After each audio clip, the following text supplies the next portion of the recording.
하나님의 크신 은혜가 여러분 모든 가정에게 임할 수 있기를 소원합니다. 네. 이제 지금 장미의 계절이죠. 장미처럼 빨간 그런 불타는 열정과 그 사랑이 가득한 여러분의 모든 가정이 될 수 있기를 축복합니다. 지난해 5월 6일에 한나라의 국왕으로 올라선 사람이 있습니다. 여러분 기억나십니까? 네. 어제 일도 모르는데 지난해 일을 어떻게 기억날까요? 네. 5월 6일에 작년 5월 6일에 국왕으로 즉위한 사람이 있는데 그가 바로 영국의 찰스 3세 국왕이죠. 서양의 왕의 즉위식을 보면 특별한 특징이 있는데 왕에게 왕관을 씌워주는 사람이 있어요. 예. 영국에서는 대주교가 왕관을 씌워주게 되었죠. 자, 그 의미는 하나님께서 왕권을 부여하신다라는 의미를 가지고 있습니다. 자, 그런데요, 스스로 왕관을 쓴 황제가 있었어요. 예. 굉장히 독특하죠? 스스로 왕관을 쓴 황제가 있었는데, 바로 프랑스의 황제가 된 사람, 나폴레옹입니다. 자, 나폴레옹의 대관식이라는 그림이 프랑스 파리의 루브르 박물관에 걸리게 되는데요. 한번 그림을 볼까요? 이 그림의 크기가 실제로 보면 압도적입니다. 왜냐하면 가로가 9.8m, 10m에 달하는 것이죠.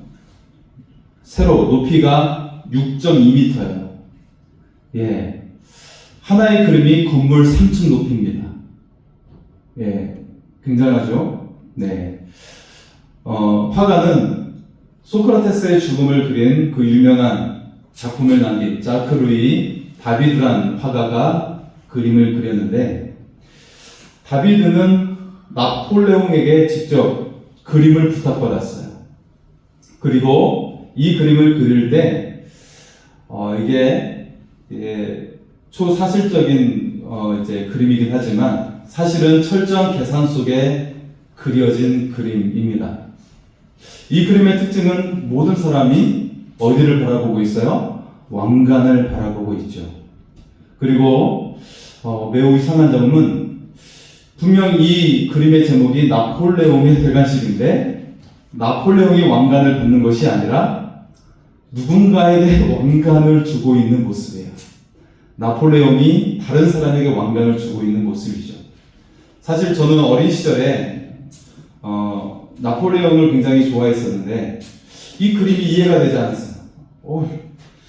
왜 나폴레옹의 대관식인데 왜 나폴레옹이 서 있지? 왕관을 받는 것이 아니라 왜 왕관을 다른 사람에게 주고 있지? 이해가 되지 않았어요. 자, 이 자리에 교황이 참석하고 있습니다. 대주교가 아니라 바티칸의 최고의 책임자, 권력을 가진 교황이 참석하고 있어요. 그런데 왕관을 쓰여줘야 할 교황은 축하해주는 들러리에 불과하고 있어요. 지금. 그죠? 나폴레옹은 스스로 과거의 모든 황제보다 자신이 특별하다고 생각을 했어요. 그래서 자신은 미리 황금 월계수를 쓰고 있고, 그리고 왕관을 누구에게 쓰여주고 있냐면 자신의 아내인 조세핀에게 수여하고 있는 것입니다. 자, 또 한 점에 이상한 점이 있는데, 또 하나의 이상한 점은 이 그림의 중앙에 앉아있는 여성입니다. 왕관 왼쪽 위에 보시면 한 여성이 좋은 자리에 앉아있어요. 다른 사람 다 서 있는데 마치 보좌에 앉은 것처럼 아주 그 상석에 앉아있는 여성의 모습이 있습니다. 이 여성은 누구일까요? 궁금하지 않습니까? 나폴레옹의 어머니입니다. 마치 예수님과 성모 마리아의 관계를 암시하는 모습이죠. 예, 자신의 아들이 왕위에 계승하고 있는 모습을 지켜보고 있는 모습이에요. 자신을 신성시하는 나폴레옹의 모습을 볼 수가 있습니다. 자, 이렇게 화려한 대관식이 있었지만 여러분, 나폴레옹의 최후는 우리가 알듯이 전쟁에서 패하게 되죠. 그리고 세인트 헬레나 섬에 유배되어서 쓸쓸하게 생을 마감하게 됩니다. 스스로 왕관을 쓴 자의 마지막 모습을 보는 것 같아요. 여러분, 지도자, 권력과 관련된 매우 유명한 말이 있습니다. 이런 말을 여러분 들어보셨습니까? 왕관을 쓰려는 자, 그 무게를 견디라. 이 말을 들어보셨을까요? 다음 그림을 볼까요? 자, 이 말은 셰익스피어의 4대 희곡 가운데 하나인 헨리 4세에 나왔던 말이에요. 왕관을 쓰는 자, 그 무게를 견디라. 그 대사가 나왔지만 셰익스피어가 처음 한 말이 아니고요. 실제로는 기원전 4세기 다모클레스의 검 이야기에 나온 말입니다. 이 이야기에 대해 철학자 키케로가 인용하면서 세상에 알려진 말이 되었는데요. 기원전 4세기 시라큐스를 지배하던 바우니우스 2세가 있었는데 그의 측근인 다모클레스가 왕이 가지고 있는 부와 권력을 굉장히 부러워했어요. 그래서 왕에게 이런 말을 합니다. 왕이시여, 얼마나 행복하십니까? 왕께서 모든 것을 가지고 계시지 않습니까? 단 하루만이라도 폐하의 부와 권력을 그리고 쾌락을 누려보는 것이 제 평생의 소원입니다. 그러자 왕이 대답을 했죠. 그렇게 부럽단 말이지.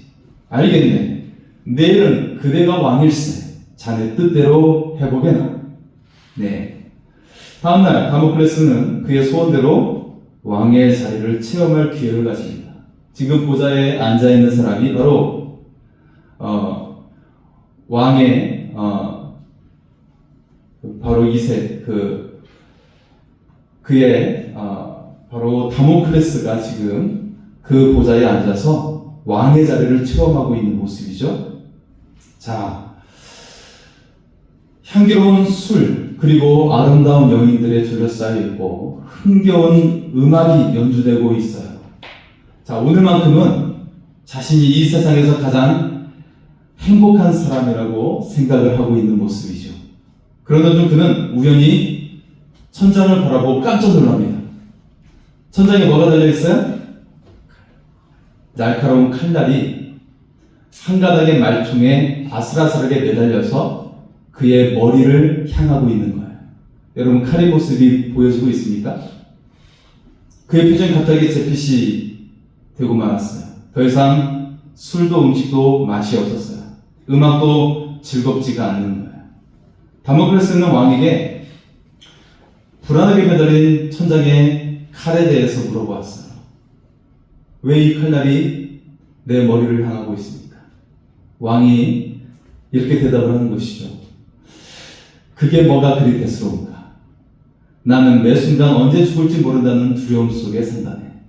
나의 권력은 언제 떨어질지 모르는 칼 아래에서 항상 위기와 불안 속에 유지되고 있지. 자, 여러분, 지도자의 자리가 그리고 가장 유명해진다는 말이 얼마나 무거운 것인지를 말해주고 있는 것입니다. 이때 철학자 키케로가 했던 말이 왕관을 쓰려는 자, 그 무게를 견디라 라는 말이었어요. 예, 여러분, 이 세상에 많은 통치자들이 있죠. 그리고 많은 유명한 사람들이 있어요. 하지만 그 유명한 자리, 그 모든 사람들을 위해 가장 유명해진 그 자리가 얼마나 위태로운 자리인지를 보여주는 그런 말입니다. 자, 이 이야기에 대해서 두 명의 철학자는 우리에게 매우 울림을 주는 그런 말을 남기고 있는데, 쇼펜하우어와 니체는 이 말에 대해서 다음과 같이 해석을 하고 있어요. 왕관은 우리의 삶이다. 우리에게 삶과 생명은 그 주어진 것 자체가 우리의 왕관이다 라고 말을 합니다. 저는 이 말에 동의합니다. 우리의 삶 자체가 왕관이에요. 우리는 다 왕관을 쓰고 있는 거예요. 자, 그렇다면 검이란 무엇인가? 그것은 바로 우리가 선택하는 의지라는 것이죠. 내가 무엇을 의지적으로 선택할 때 그것은 칼이 되어 우리를 판단하게 될 것이라는 말입니다. 우리가 무엇을 선택하느냐, 그것이 칼이 되어서 우리를 판단하게 된다는 것이죠. 자, 여러분, 우리에게 생명이 주어진 것 자체가 왕관인 줄 믿습니다. 네. 그런데 더욱 특별한 왕관이 있어요. 우리가 스스로 주어진 것이 아니고 주어진 왕관. 예, 내가 스스로 나폴레옹처럼 취한 왕관이 아니라 주어진 왕관이 있어요. 그것은 바로 하나님을 믿는 삶이 영광스러운 왕관이 된 줄 믿습니다. 하나님께서 함께 하시는 지금이 바로 영광스러운 왕관이요, 영광스러운 순간이 된 줄 믿습니다.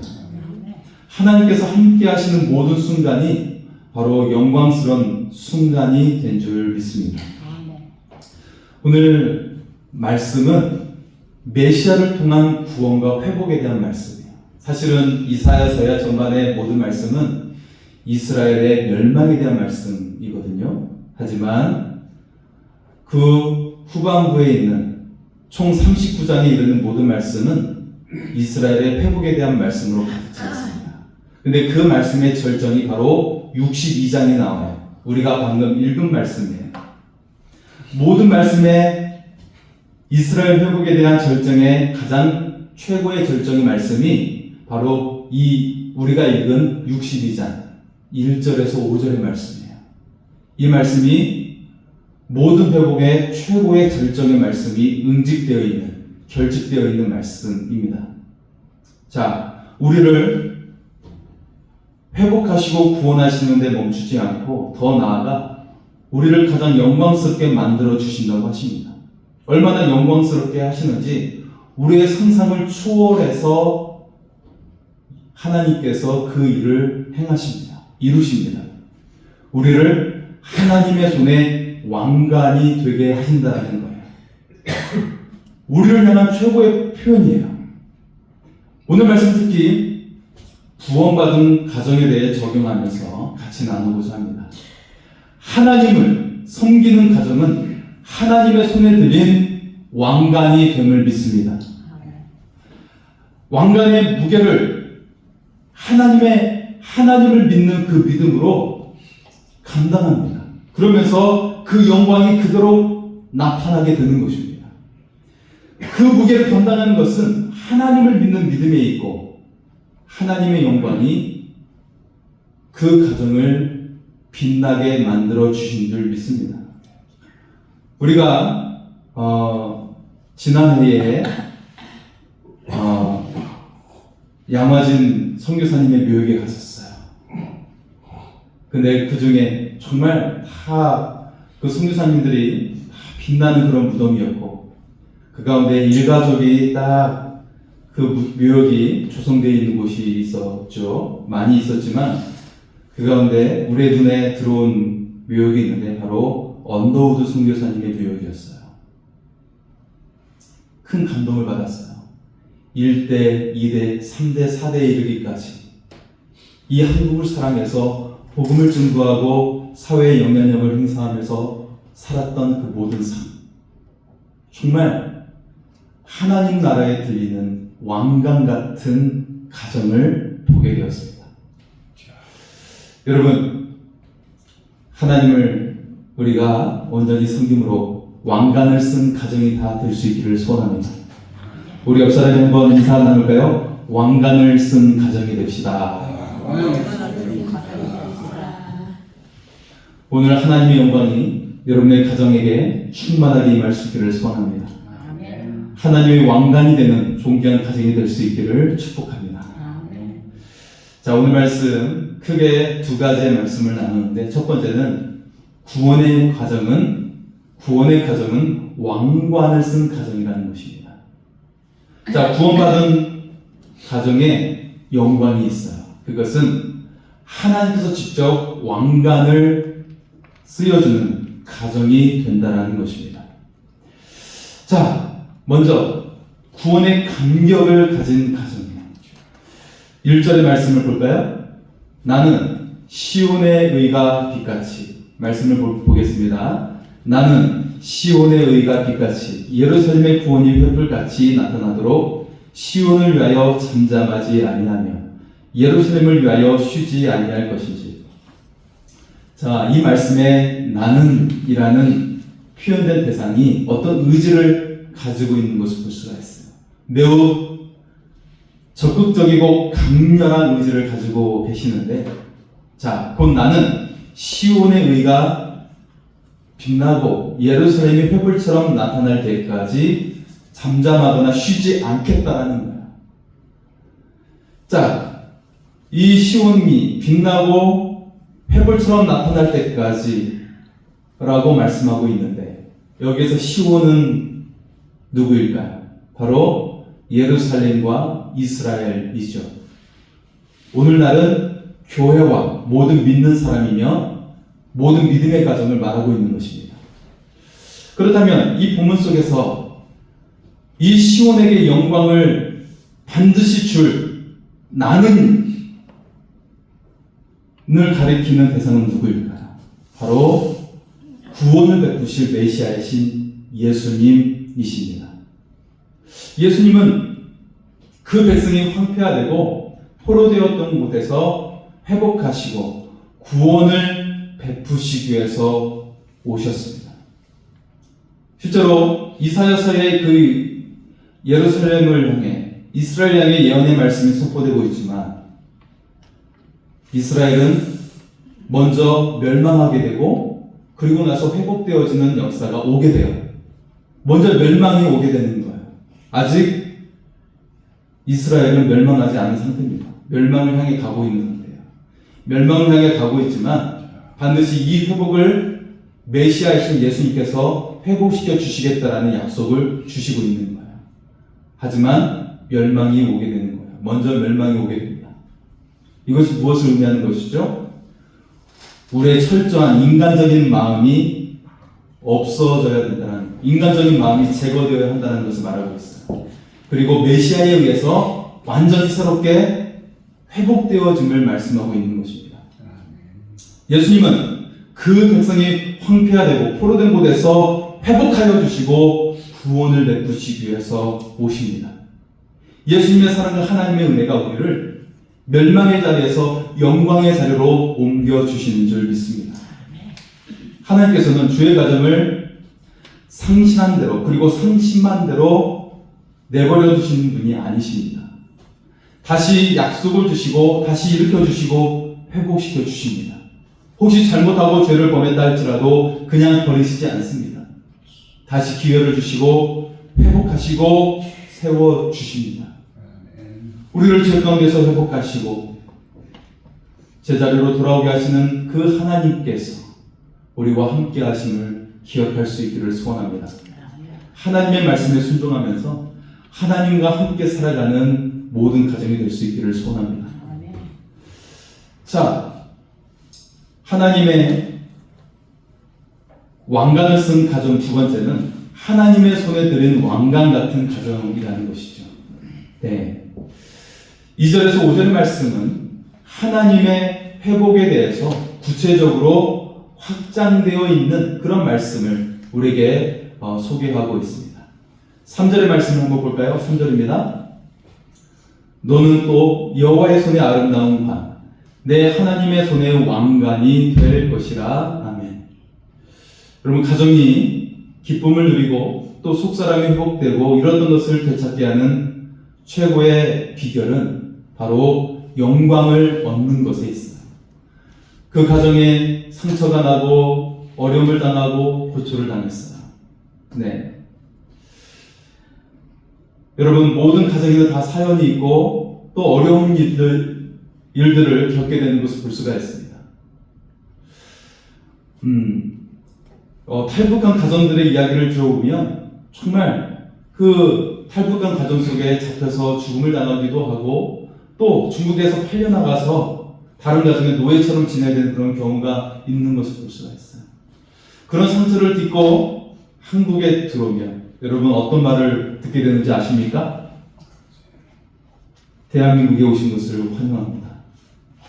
대한민국의 국민이 된 것을 환영합니다. 이런 말이에요. 그러면 이 말을 듣는 순간 어떤 고백을 하는지 아세요? 지금까지 모든 고통, 슬픔, 이것이 다 씻겨진다는 거예요. 나라가 없어서 그렇게 슬픔을 당했던, 고초를 당했던 그 모든 어려움들, 그리고 먹을 것이 없어서 그 어려움을 당하고 죽을 고비를 넘겨야 했던 그 고통, 그 모든 고통이 다 씻겨져 내려간다는 거예요. 그리고 그 영광, 대한민국의 국민이 되었다는 그 영광이 그 지난날의 아픔을 다 씻겨준다라고 이야기를 하고 있습니다. 마찬가지로 가정이 겪고 있는 고난과 고통, 그 모든 것들을 씻겨주는 최고의 비결은 하나님의 영광을 받게 되는 순간이 됨을 믿습니다. 영광을 얻을 때 최고의 큰 기쁨이 있고 치유와 성취를 경험하게 된다는 것입니다. 왜냐하면 영광은 모든 것의 정상의 자리에 오르게 되는 것이고 완성의 자리에 오르게 되는 것이기 때문입니다. 때로는 우리는 생각을 하죠. 돈을 가지게 되면, 명예를 얻게 되면, 또 훌륭한 일들을 남기게 되면 우리가 나음을 받는다라고 생각할 때가 있어요. 하지만 영광으로 인해 기쁨이 완성이 되어진다는 것입니다. 이 영광은 하나님께서 주시는 영광이에요. 따라서 영광을 얻으면 마음이 너그러워지고 모든 것이 다 용서가 되는 거예요. 모든 사람을 다 용서하고 포용할 수 있는 넓은 마음이 되어지는 것입니다. 이 마음은 하나님께서 주셔야만 가질 수 있는 마음이에요. 왜냐하면 하나님께서 친히 우리로 하여금 다 이루었다라고 말씀해 주시기 때문입니다. 다 이루었다. 한번 따라서 할까요? 다 이루었다. 할렐루야. 요한계시록에서 우리가 하나님의 나라에서 예수님의 신부가 되어 우리가 그 자리에 오를 때 주님께서 친히 우리에게 말씀하시는 거예요. 다 이루었다. 나는 알파와 오메가요, 처음이요 끝이야. 모든 것이 다 이루었다라고 우리에게 말씀해 주시는 거예요. 이 영광을 믿는 자들에게 주시겠다라고 말씀하고 계십니다. 오직 하나님의 것인 영광, 이 영광은 하나님의 것이에요. 그런데 이 하나님의 것인 영광을 믿는 자들에게 주셔서 영광스럽게 하심을 믿을 수 있기를 소원합니다. 단순한 영광이 아니라 하나님의 손에 왕관이 되게 하시겠다라고 말씀하십니다. 가장 최고의 영광을 주시는 것입니다. 자녀가 부모의 영광인 것처럼 우리가 하나님의 영광이 되게 하시겠다는 것입니다. 너희가 나의 영광이야, 너희가 나의 왕관이야 라고 하시겠다라고 하나님께서 우리에게 말씀하고 계시는 거예요. 여러분 영광스럽지 않습니까? 놀랍지 않습니까? 여러분 모두가 하나님의 영광이 될 수 있기를 소원합니다. 아멘. 여러분의 가정이 하나님의 손에 들인 왕관이 될 수 있기를 축복합니다. 아멘. 자, 세 번째는 하나님의 가장 값진 보석 같은 가정이 된다는 것입니다. 4절의 말씀을 볼까요? 4절입니다. 다시는 너를 버림받은 자라 부르지 아니하며 다시는 내 땅을 황무지라 부르지 아니하고 오직 너를 헵시바라 하며 내 땅을 풀려라 하리니 이는 여호와께서 너를 기뻐하실 것이며 내 땅이 결혼한 것처럼 될 것임이라. 아멘. 우리에게 새로운 이름을 주신다라고 말씀하고 있어요. 여러분, 이름을 주신다라고 한다는 것은 우리의 존재 자체를 새롭게 우리를 높여주시고 그리고 새로운 가치를 부여하시겠다라는 의미를 가지고 있죠. 또 하나님의 기쁨이 될 것이라고 말씀하고 있습니다. 자, 헵시바라는 이름은 이스라엘과 활동했던 그 시대의 왕이었던 히스기야 왕의 왕비의 이름이기도 합니다. 그 뜻은 나의 기쁨이 그에게 있다라는 거예요. 하나님께서 우리에게 헵시바라는 이름을 주시는데 나의 기쁨이 너에게 있다라고 말씀하고 있는 것입니다. 여러분이 하나님의 기쁨이 된 줄 믿습니다. 한번 따라서 할까요? 나는 하나님의 기쁨이 됩니다. 한번 따라서 할까요? 나는 하나님의 기쁨입니다. 나는 하나님의 기쁨입니다. 할렐루야. 아멘. 우리가 하나님의 기쁨이 될 줄 믿습니다.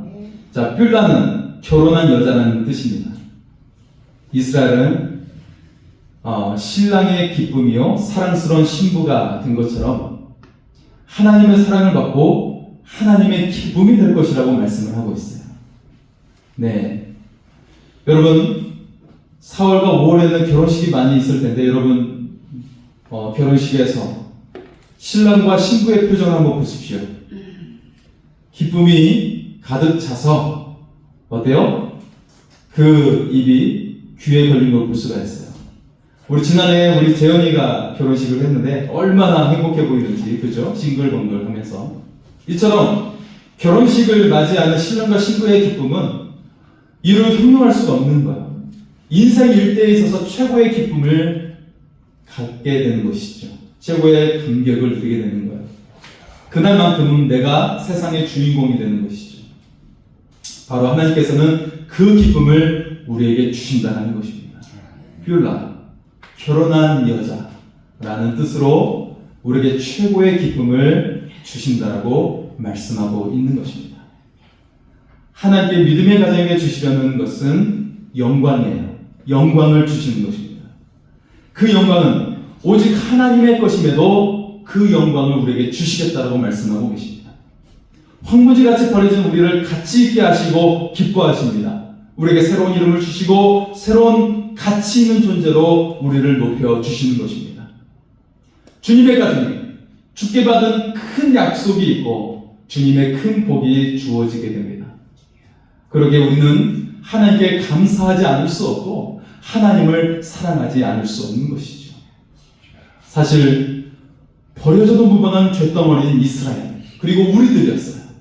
그런데 하나님께서는 친히 하나님의 의지로 우리를 회복시키시겠다고 말씀하고 있어요. 메시아를 보내주셔서 그분을 희생하심으로 말미암아 그분을 대신 죽으심으로 말미암아 우리를 회복시키시겠다라고 약속을 하고 계십니다.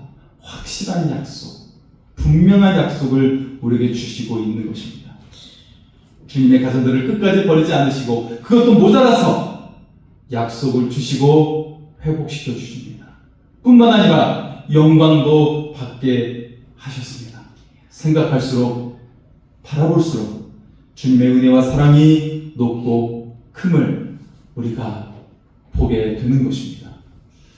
하나님께서 끝까지 주의 가정을 사랑하시고 약속하고 회복시켜 주십니다. 이처럼 가정이 끝까지 하나님을 사랑하고 그 말씀을 순종하며 감사하고 겸손해질 수 있기를 소원합니다. 하나님의 사랑이 우리를 향하고 있음을 바라볼 수 있기를 소원합니다. 그렇다면 두 번째 내용은 왕관을 쓴 자는 그 무게를 감당해야 한다는 것입니다. 왕관의 무게를 어떻게 감당한다고요? 하나님을 믿는 믿음으로 감당하는 거야. 믿음으로 감당하게 되는 것이고 영광은 하나님께서 주심을 믿을 수 있기를 소원합니다. 네, 여러분이 감당할 수 있는 것이 아니에요. 오늘날 얼마나 많은 가정들이 아파하고 있고 갈등하고 있고 힘들어하고 있습니다. 사탄은 하나님께서 만드신 가정을 계속해서 공격하고 무너지게 하려고 할 것입니다. 갈등하게 하고 서로를 마음이 뒤틀리게 하고 깨어지게 하려고 할 것입니다. 이것이 바로 사탄의 전략이죠. 그렇다면 하나님께서 세우신 하나님의 왕관 같은 이 가정, 이 왕관의 무게를 어떻게 감당할 수 있는가? 바로 하나님의 손에 들려야 한다는 거예요. 우리가 믿음으로 하나님의 손에 들려서 살아가야 한다는 것입니다. 우리는 할 수가 없어요. 오직 하나님의 손에 들리도록 믿음으로 나아가야 한다는 것입니다. 그래서 그 첫 번째가 가정의 왕 대신 하나님의 뜻에 순종하며 살아가야 한다는 것입니다. 믿음의 가정은 하나님의 왕관이에요. 하나님의 왕관이 되었어요. 가정의 왕 대신 그 하나님의 뜻에 우리는 순종하며 살아가야 한다는 것입니다. 똑같이 태양이 뜨는 것을 느끼고 똑같이 하루를 맞이하는 것일까요? 그렇지 않아요. 여러분 북한에서 탈북한 사람들의 이야기를 들어보면 들에 꽃이 피어 있었지만 나무가 있었지만 그것을 감상해 본 적이 한 번도 없다는 거예요. 왜냐하면 오늘도 먹을 것을 걱정해야 되고 살아갈 걱정을 하느라 꽃이나 나무, 날아가는 새들이 눈에 들어오지 않는다라는 거예요. 적어도 먹을 수 있을까? 그런 생각뿐이지 눈에 들어오지 않는다라는 거예요. 똑같이 삶을 살아가지만 세상에 살아가는 사람들은 분주한 일상 때문에 마음의 여유가 없어요. 오늘날 이 대한민국에 살아가는 많은 젊은 사람들이 마음의 여유가 없어요. 왜냐하면 조금만 더 올라가기 위해서, 내가 저 왕자에 올라가기 위해서 마음의 여유가 없는 거예요. 스스로 그 왕자의 오리로 가다 보니까 마음의 여유가 없는 거예요. 근심과 걱정이 늘 마음을 짓누르는 것을 볼 수가 있습니다. 그러나 하나님의 왕관이 된 믿음의 가정은 다릅니다. 아침에 떠오르는 햇살을 받으면서 소망의 빛을 받게 되는 것입니다. 꽃과 나무를 통해 들려주는 하나님의 숨결을 느끼면서 거기에서 생명으로 가득 차게 되는 것입니다. 새들의 지저귀는 소리를 들으면서 하나님의 사랑의 속삭임을 들으면서 격려를 받고 용기를 얻게 되고 살아갈 수 있게 되는 것입니다. 여러분, 이것이 사실이에요. 사실이에요. 우리의 영이 열리지 못해서 들을 수 없을 뿐, 이것은 사실입니다. 주의 성령이 바람과 함께 우리를 감싸면서 우리에게 새 힘을 공급해 주십니다. 하나님의 힘으로 왕관의 무게를 감당하게 하십니다. 우리를 왕관이 되게 하신 하나님께 순종하며 살아갈 수 있기를 소원합니다. 그리고 두 번째는 가정이 하나님의 손에 들린 것처럼 가정이 하나님의 손에 인도를 받으며 살아가야 한다는 것입니다. 믿음의 가정은 하나님의 손에 들려 있는 거예요. 가정은 하나님의 손에 인도를 받으며 살아가야 하는 것입니다. 일을 하는 것, 공부를 하는 것 모두 하나님의 손길로 인도를 받아야 합니다. 하나님을 모신 가정은 하나님의 능력으로 이 일이 잘 되게 하십니다. 또 하나님의 지혜로 공부도 잘 되게 하십니다. 늘 하나님이 우리의 가정의 중심에 계심을 인정해야 되는 것입니다. 고백해야 되는 것입니다. 선포해야 되는 것입니다. 우리 가정은 하나님이 주인 되십니다 라고 선포해야 되는 것입니다. 하나님의 인도하심으로 왕관의 무게를 감당하게 되는 것입니다. 하나님의 능력으로 여러분의 가정이 인도함 받을 줄 믿습니다. 마지막 세 번째는 하나님을 모신 가정이 보석이 되어 세상을 밝히고 생명으로 인도한다는 것입니다. 하나님이 아담의 갈빗대로 하와를 만들었던 그 순간 아담의 입에서는 감탄과 찬사가 나왔어요. 어떤 말이었죠? 이는 내 뼈 중에 뼈요 살 중에 살이로다. 굉장히 서정적이고 로맨틱하지 않습니까? 한번 따라서 할까요? 이는 내 뼈 중에 뼈요 살 중에 살이로다. 네, 우리 하나님 안에서 같이 공동체된 옆 사람에게도 같이 고백할까요? 내 뼈 중에 뼈요 살 중에 살이로다. 고백할까요? 내 뼈 중에 뼈요 살 중에 살이로다. 굉장히 로맨틱합니다, 여러분. 이 말씀에는 사실 깊은 의미가 담겨져 있습니다. 여러분, 우리가 매우 아프고 참기 힘든 고통을 뼈아픈 고통이라고 말을 하지요. 뼈아픈 고통, 뼈까지 아파. 뼈 중에 뼈라는 말은 어떤 고통과 아픔과도 함께할 사람이라는 의미를 가지고 있어요. 어떤 고통이 와도 어떤 아픔이 와도 함께할 사람이다 라는 의미가 가지고 있어요. 살 중에 살이라는 말은 기쁨과 은혜를 가리키는 것으로 모든 기쁨과 은혜를 함께 나눌 하나된 사람, 연합한 사람이라는 뜻을 가지고 있는 것입니다. 아담의 옆구리에서 큰 희생을 치르고 하와를 만드신 거예요. 희생을 치렀다는 거예요. 무언가를 뺏어 주어야 되는 것입니다. 그것이 물건이 아니라 나의 지체 중에 하나를 뺏어 주어야 되는 것이에요. 그 희생으로 하와를 만드셨어요. 마찬가지로 예수 그리스도께서는 십자가에 6시간 동안 매달려 계셨습니다. 그리고 옆구리에서 피를 쏟으시는 큰 희생을 치르시고 만든 것이 바로 교회이고 가정입니다. 가정은 아담과 하와가 하나가 되고 예수님과 우리가 하나가 된 것처럼 서로 하나가 되어야 하는 것입니다. 고통과 아픔에도 하나가 되어지고 기쁨과 은혜 가운데서도 하나가 되어지는 것입니다. 서로의 부족함을 인정하고 하나님을 모시는 가정이 되어서 함께 예배하고 말씀을 나누고 기도해야 하는 것입니다. 그럴 때 우리는 하나님의 인도를 받는, 그래서 왕관의 무게를 감당하는 왕관을 쓴 가정이 될 줄 믿습니다. 이처럼 하나님을 모신 가정은 하나님께서 보석이 되게 하십니다. 왕관에 박힌 보석처럼 그 가정을 만들어 주십니다. 하나님을 모셨기 때문에 가정이 찬란하게 빛을 내는 보석이 되는 것입니다. 그 자체로 세상을 눈부시게 밝히는 가정이 되는 것입니다. 하나님을 모셨기 때문에 가정에 생명으로 가득 차 있습니다. 그 가정을 세상을 향해서도 생명수를 흘러 보내는 것입니다. 축복이신 하나님을 모셨기 때문에 가정이 축복이 됩니다. 그 가정은 세상을 향해 축복의 통로가 됩니다. 하나님을 모시는 가정, 하나님께 예배하고 말씀을 사랑하는 가정, 하나님 안에서 서로 기도하는 가정, 하나님의 생명으로 왕관의 무게를 감당하고 끊임없는 빛을 발하는 영광스러운 가정이 될 줄 믿습니다. 성령의 역사가 일어나는 가정이 되시기를 주님의 이름으로 축원합니다.